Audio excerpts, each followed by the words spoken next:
എല്ലാ സഹോദരങ്ങൾക്കും നമ്മുടെ യൂട്യൂബ് ചാനലിലേക്ക് സ്വാഗതം. അങ്ങനെ നമ്മുടെ രേണു സുധി ബഹ്റയിൽ നിന്നും വന്നിരിക്കുകയാണ്.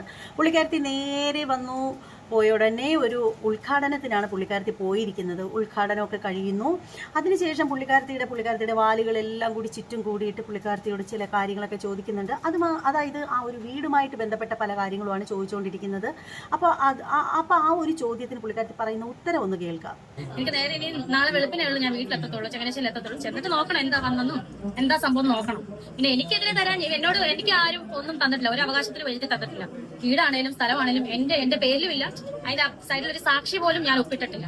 പിന്നെ എന്തുകൊണ്ടാണ് എന്നോട് പറയുന്നത് എന്തോ നോട്ടീസ്. പുള്ളിക്കാരത്തി ഇവിടെ പറഞ്ഞു വെക്കുന്ന കാര്യം എന്താണെന്ന് വെച്ചാൽ, പുള്ളിക്കാരത്തിക്ക് വീട് കൊടുത്തിട്ടില്ല എന്നാണ് പുള്ളിക്കാരത്തി പറയുന്നത്. പുള്ളിക്കാരത്തിക്ക് വീട് കൊടുത്തിട്ടില്ല, അതുകൊണ്ട് തന്നെ പുള്ളിക്കാരത്തിയുടെ പേരിൽ എന്തിനാണോ ആ ഒരു നോട്ടീസ് അയച്ചതിനെ പറ്റിയിട്ടൊക്കെയാണ് പുള്ളിക്കാരത്തി പറയുന്നത്. അപ്പോൾ ഇവിടെ പറയാനുള്ളൊരു കാര്യം എന്ന് വെച്ചാൽ, പുള്ളിക്കാരത്തിക്ക് വീട് തന്നിട്ടില്ലെങ്കിൽ പിന്നെ എന്തിനായിരുന്നു പുള്ളിക്കാരത്തി ഇരുന്നുകൊണ്ട് ആ ഒരു വീടിൻ്റെ കുറ്റങ്ങളും കുറവുകളും ഒക്കെ പറഞ്ഞത്? അപ്പോൾ പുള്ളിക്കാരത്തിയുടെ വീടല്ലെങ്കിൽ പിന്നെ അതേക്കുറിച്ച് പുള്ളിക്കാരത്തിക്ക് സംസാരിക്കേണ്ട ഒരു കാര്യമില്ലായിരുന്നു. മൂത്ത മകനാണ് കൊടുത്ത വീട്, പുള്ളിക്കാരത്തിക്കല്ല എന്ന് പുള്ളിക്കാരത്തി പറയുന്നു. പുള്ളിക്കാരത്തിക്ക് വീടിൻ്റെ പേരിൽ ഒരു അവകാശവും ഇല്ലെന്ന് പറയുന്നു.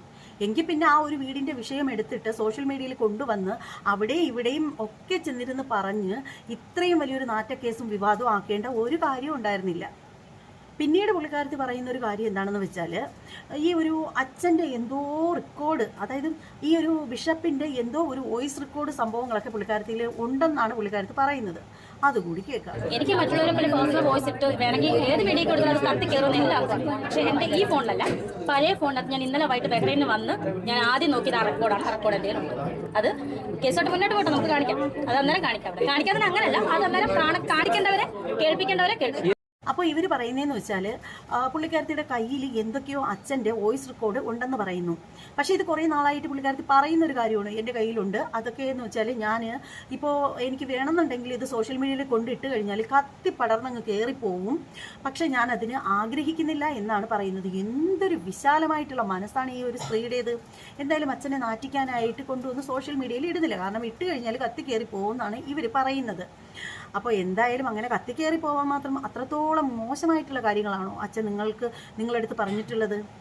അങ്ങനെയാണെങ്കിൽ നമുക്ക് എല്ലാവർക്കും അതൊന്ന് കേൾക്കണം. അത്തരത്തിലാണ് അച്ഛൻ അത്തരക്കാരനാണെങ്കിൽ അതൊന്ന് അറിയണമല്ലോ. അപ്പോൾ എന്തായാലും പുള്ളിക്കാരത്തി പിന്നീട് പറയുന്നൊരു കാര്യം കേൾക്കാം. അതായത് പുള്ളി പറഞ്ഞത് ഇങ്ങനെയാണ്: ഈ വീടും സ്ഥലവും തന്നതുകൊണ്ട് എനിക്ക് യാതൊരു കുഴപ്പമില്ല, പ്രശ്നമില്ല, ഞാൻ ഒരിക്കലും കുറ്റപ്പെടുത്തുന്നില്ല എന്നാണ് എൻ്റെ ചേച്ചി, എൻ്റെ സ്വന്തം സഹോദരിയോടാണ് പറഞ്ഞത്. എങ്ങനെ ഇരിക്കുന്നു?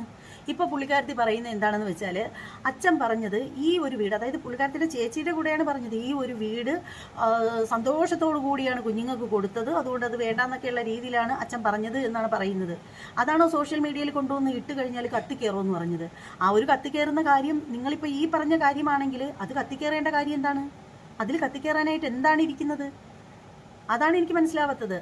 നിങ്ങൾ ആദ്യം മനസ്സിലാക്കേണ്ട ഒരു കാര്യമെന്ന് വെച്ചാൽ, ആ ഒരു അച്ഛൻ്റെ മനസ്സിൽ ഇപ്പോഴും ഈ ഒരു ദാനം തന്ന ഈ ഒരു മുതൽ തിരിച്ചെടുക്കണമെന്ന് യാതൊരുവിധ ആഗ്രഹവും ഇല്ല. പക്ഷേ ഇപ്പോൾ ആ ഒരു അച്ഛൻ്റെ കുടുംബക്കാരാണ് കടുംപിടുത്തം പിടിക്കുന്നത്. കുടുംബക്കാരെല്ലാവരും ഒന്നടങ്കം പറയുമ്പോൾ അദ്ദേഹത്തിന് അതിന് നേരെ മുഖം തിരിച്ച് പിടിക്കാനായിട്ട് സാധിക്കുകയില്ല. കാരണം അദ്ദേഹത്തെ ആ ഒരു തീരുമാനത്തിൽ കൊണ്ടുവന്ന് എത്തിച്ചത് നിങ്ങളൊക്കെ തന്നെയാണ്. അതായത് നീയും നിന്റെ കൂട്ടുകാരിയും കൂടി ചേർന്ന് നിരന്തരം ആ ഒരു ബിഷപ്പിനെ വന്നിട്ട് അപമാനിച്ചുകൊണ്ടിരുന്നപ്പോൾ നീയൊക്കെ കരുതിയില്ലേ ഇത് ഇത്തരത്തിലുള്ളൊരു തിരിച്ചടിക്ക് കാരണമാവുമെന്നുള്ളത്? അപ്പോൾ എന്തായാലും പുള്ളിക്കാരത്തി ഇപ്പോൾ ഒരു കാര്യത്തിലും താഴ്ന്നു കൊടുക്കില്ലല്ലോ. അതാണല്ലോ ഇവർക്കുള്ള ഏറ്റവും വലിയൊരു പ്രത്യേകത എന്ന് പറയുന്നത്. അപ്പോൾ ഇവിടെ പറയുന്ന ഒരു കാര്യമെന്ന് വെച്ചാൽ, നമ്മുടെ ക്യാമറമാൻമാർ പറയുന്ന ഒരു കാര്യമെന്ന് വെച്ചാൽ, സജീനയും പുള്ളിക്കാരത്തിയൊക്കെ ചെയ്ത ഒരു വീഡിയോ ഇല്ലേ, അച്ഛനെ പറ്റിയിട്ട് ബിഷപ്പാമ്പെന്ന് വിളിച്ചിട്ടും അച്ഛൻ മുലക്കച്ച കെട്ടിയിരിക്കുന്നു എന്നൊക്കെ പറഞ്ഞിട്ട് കുറച്ചധികം അപഖ്യാതികൾ പറഞ്ഞിട്ടുണ്ടായിരുന്നല്ലോ അദ്ദേഹത്തെ പറ്റിയിട്ട് ലൈവിലൊക്കെ വന്നിട്ട്. അപ്പോൾ ആ ഒരു വീഡിയോസൊക്കെ ഡിലീറ്റ് ചെയ്യണമെന്ന് അച്ഛൻ പറഞ്ഞിട്ടുണ്ടായിരുന്നു. ആ ഒരു വിഷയത്തെക്കുറിച്ചിട്ട് ഇവന്മാർ പറയുമ്പോൾ ഈ ഒരു പുള്ളിക്കാരത്തി പറയുന്ന കേട്ടിട്ട് വരാം. കൊടുത്തതാണ് ഞാൻ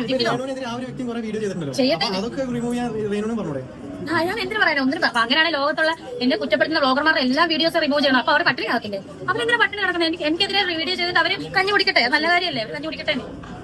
ആർക്കും ഇവള് പറയുന്നത് എന്താണെന്ന് വെച്ചാൽ, ഇവളെ വിറ്റ് മറ്റുള്ളവർ തിന്നുന്നു എന്നാണ് ഇവള് പറയുന്നത്. അങ്ങനെ മറ്റുള്ളവർക്ക് വിറ്റ് തിന്നാൻ പാകത്തിന് വന്ന് നിന്നിട്ടല്ലേ? സമൂഹത്തിൽ ഒരുപാട് ആളുകളുണ്ട്, അവരെ പറ്റി ആരും ഒന്നും ഇതുപോലെ വീഡിയോ ചെയ്യുന്നില്ലല്ലോ. അപ്പോൾ സോഷ്യൽ മീഡിയയിൽ കൊണ്ടുവന്ന് ഓരോരോ തോന്നിയാസങ്ങൾ കാണിച്ചിട്ട് കഴിയുമ്പോൾ ജനങ്ങൾ പ്രതികരിക്കും. അതിന് നിനക്കൊന്നും കുരുപൊട്ടിയിട്ടൊന്നും ഒരു കാര്യവുമില്ല. പിന്നെ അതുപോലെ തന്നെ ഇവള് പറയുന്ന മറ്റൊരു കാര്യം എന്താണെന്ന് വെച്ചാൽ, കേട്ടാ ചിരി വരും കേട്ടോ. അതായത് ഈ ഒരു കമൻറ്റ് എഴുതിയിടുന്ന ആളുകൾക്കൊന്നും, ഇവൾക്കെതിരെ പ്രതികരിക്കുന്ന ആളുകൾക്കൊന്നും എന്താണ് എയർപോർട്ട് എന്താണെന്ന് കണ്ടിട്ടില്ലെന്നാണ് ഇവള് പറയുന്നത്. കഷ്ടം തന്നെ. ഇവള് എയർപോർട്ട് എന്താണെന്ന് മറ്റുള്ളവർ കണ്ടിട്ടില്ലത്രേ, ഈ കമന്റ് എഴുതിയിടുന്ന ആളുകൾ. ഞാനതാ ചോദിക്കുന്നത്, എയർപോർട്ട് കണ്ടിട്ടുണ്ടോ ഇവരെ? പിന്നെ എന്തിനാണ് ഇവരൊക്കെ കുറ്റം പറയുന്നത്? ആണോ വിസ എടുക്കുന്നത്? എല്ലാവരിലും പ്രൊവൈഡ് ചെയ്തു. ഒരു സെലിബ്രിറ്റിക്ക് ഈ പറയുന്നവരൊക്കെ എന്തെങ്കിലും ചെയ്യുന്നു, ഇവരൊക്കെ കുറ്റം പറഞ്ഞാൽ അവിടെ വരുന്നു, അവൾ അങ്ങോട്ട് പോകുന്നു, അവൾ അതിന് പോകുന്നു, ഇതിന് പോകുന്നു. ഇവരൊക്കെ ഞാനതാ ചോദിക്കുന്നത്, എയർപോർട്ട് കണ്ടിട്ടുണ്ടോ ഇവരെ? പിന്നെ എന്തിനാണ് ഇവരൊക്കെ കുറ്റം പറയുന്നത്? ആണോ വിസ എടുക്കുന്നത്? എല്ലാവരിലും പ്രൊവൈഡ് ചെയ്തു. ഒരു സെലിബ്രിറ്റിക്ക് ഈ ഇത്രയധികം വിവരദോഷിയായി പോയ ഒരു സ്ത്രീയാണല്ലോ ഇവരെന്ന് ഇതിന് പറയാനായിട്ടുള്ളൂ. പിന്നെ മറ്റൊരു കാര്യം എന്താണെന്ന് വെച്ചാൽ, ഇവൾ എന്നോട്ടാണ് ഈ എയർപോർട്ട് കണ്ടതെന്നാണ് എനിക്ക് മനസ്സിലാവാത്തത്. ഇത് വീട്ടിൽ റേഷനരി ഉള്ളത് കൊണ്ട് പട്ടിണി കിടക്കണ്ട, കുഞ്ഞിനെ നോക്കുന്ന കാര്യത്തെയൊക്കെ പറ്റിയിട്ട് ഇടയ്ക്ക് വെച്ച് ഇവൾ പറഞ്ഞിട്ടുണ്ടായിരുന്നല്ലോ, റേഷനരി ഉള്ളത് കൊണ്ട് കാര്യങ്ങളൊക്കെ നടക്കുന്നു എന്ന് പറഞ്ഞ് ഈ ഒരു വ്യക്തിയാണ് ഇപ്പോൾ എയർപോർട്ട് കണ്ടിട്ടില്ലാത്തവരാണ് അത്ര ഇവക്കെതിരെ കമൻ്റ് ഇടുന്നത്. അപ്പോൾ എന്തായാലും ആ ഒരു റേഷനരിയുടെ കാര്യം ഇപ്പോൾ നമ്മൾ പറഞ്ഞു കഴിഞ്ഞാൽ അവൾ പറയും ഞാൻ അറിഞ്ഞിട്ടേ ഇല്ലെന്ന് പറയും. അപ്പോൾ എന്തായാലും അത് കേൾക്കാം. അഭിനയിക്കുന്നതിൽ നിന്ന് നമുക്ക് എന്ത് കിട്ടുമെന്ന് മീഡിയയിൽ നിൽക്കുന്ന ഒരാളെന്ന നിലയിൽ എനിക്ക് കൃത്യമായിട്ട് ബോധ്യമുണ്ട് എത്രത്തോളം നമുക്ക് അതിനകത്ത് നിന്ന് ഒരു റെമ്യൂണറേഷൻ കിട്ടുമെന്നുള്ളത്. ആ ഒരു റെമ്യൂണറേഷൻ കൊണ്ട് വീട്ടിലെ കാര്യങ്ങൾ നടന്നു പോകുന്നുണ്ടോ ശരിക്കും? സത്യസന്ധമായി പറഞ്ഞ സത്യസന്ധമായിട്ടാണ് പറയുന്നത്, നടന്നു പോകണ്ടേ? അതാ ഞാൻ പറഞ്ഞത്. അപ്പം അരിയുടെ കാര്യത്തിൽ ടെൻഷൻ ഇല്ല, റേഷനറി ഉള്ളതുകൊണ്ട് ടെൻഷൻ, നോ ടെൻഷൻ. അപ്പം പിന്നെ ബാക്കി കൊച്ചിൻ്റെ കാര്യം കണ്ടില്ലേ, ഇതാണ് ഈ ഒരു പുള്ളിക്കാരത്തിയുടെ ഒരു സ്വഭാവം എന്ന് പറഞ്ഞാൽ. എന്തായാലും നല്ലൊരു പുരോഗമനമുണ്ട്. റേഷനരി ഉള്ളത് കൊണ്ട് ഉപജീവന മാർഗ്ഗം നടത്തിക്കൊണ്ടിരുന്ന ഈ ഒരു സ്ത്രീ ഇപ്പോൾ എന്തായാലും സ്വന്തമായിട്ട് സ്വർണ്ണ അരി വേണമെങ്കിലും വെച്ച് തിന്നാനുള്ള ആ ഒരു പദവിയിലേക്ക് വന്നിട്ടുണ്ട്. അതെന്തായാലും നല്ല കാര്യം തന്നെയാണ്. നമുക്ക് എല്ലാവർക്കും അറിയാം, ആ ഒരു ബഹ്റിലുള്ള ഒരു റെസ്റ്റോറൻറ്റിൻ്റെ അംബാസിഡറൊക്കെയാണ് പുള്ളിക്കാരത്തി എന്നാണ് പറയുന്നത്. അപ്പോൾ എന്തായാലും നന്നായിരിക്കട്ടെ, അതൊക്കെ നല്ല കാര്യം തന്നെ. അംബാസിഡറോ അതിനപ്പുറത്തേക്കുള്ള എന്തെങ്കിലുമൊക്കെ ആയാലും കുഴപ്പമൊന്നുമില്ല. ഇനി ബഹ്റിനിലെ പ്രസിഡൻ്റായി മാറിയാലും നമുക്കൊന്നും ഒരു വിരോധവും ഇല്ല, അതൊക്കെ നല്ല കാര്യങ്ങൾ തന്നെയാണ്. പക്ഷേ ഈ സോഷ്യൽ മീഡിയയിൽ വന്നിട്ട് ആ ഒരു ബിഷപ്പിനെ നിരന്തരം അപമാനിച്ചുകൊണ്ടിരിക്കുന്നതിന് മാത്രമാണ് നമ്മളൊക്കെ റിയാക്ട് ചെയ്യുന്നത്. പിന്നെ ഇവള് പറയുന്ന മറ്റൊരു കാര്യം എന്താണെന്ന് വെച്ചാൽ, കിച്ചുവിനെ പറ്റിയിട്ട് പറയുന്നുണ്ട് കേട്ടോ. അതായത് കിച്ചുവും ഇവളും തമ്മിൽ ഫോണിൽ സംസാരിക്കും, നമ്മൾ അമ്മയും മോനും തമ്മിൽ നല്ല സ്നേഹത്തിലാണെന്നാണ് പറയുന്നത്. അത് കേൾക്കാം. കിച്ചു ഒക്കെ വിളിച്ചിട്ടുണ്ടായിരുന്നു. കിച്ചു എന്നെ വിളിച്ചായിരുന്നു, എന്നാ ഉണ്ടോ അമ്മ വിശേഷം, സുഖമാണോ എന്ന് ചോദിച്ചു. എന്തായാലും അമ്മയും മോനും തമ്മിൽ അങ്ങനെ നല്ല സ്നേഹത്തിൽ ഇരിക്കുന്നതൊക്കെ നല്ല കാര്യം തന്നെയാണ്. എന്തായാലും ഈ ഒരു അമ്മയുടെ നാക്കിട്ടടി കാരണം ആ ഒരു മോനുള്ളത് കൂടി നഷ്ടപ്പെടുത്തിയ ഒരു അടിപൊളിയായിട്ടുള്ള അമ്മയാണ്, പറയാതിരിക്കാൻ നിവൃത്തിയില്ല. നിന്റെ വായി കിടക്കുന്ന നാക്ക് നീ ഒന്ന് ഒതുക്കിയിട്ടിരുന്നെങ്കിൽ ആ ചെറുക്കന് കിട്ടാനുള്ള ചെറുക്കന് എന്നെ കിട്ടിയാനെ.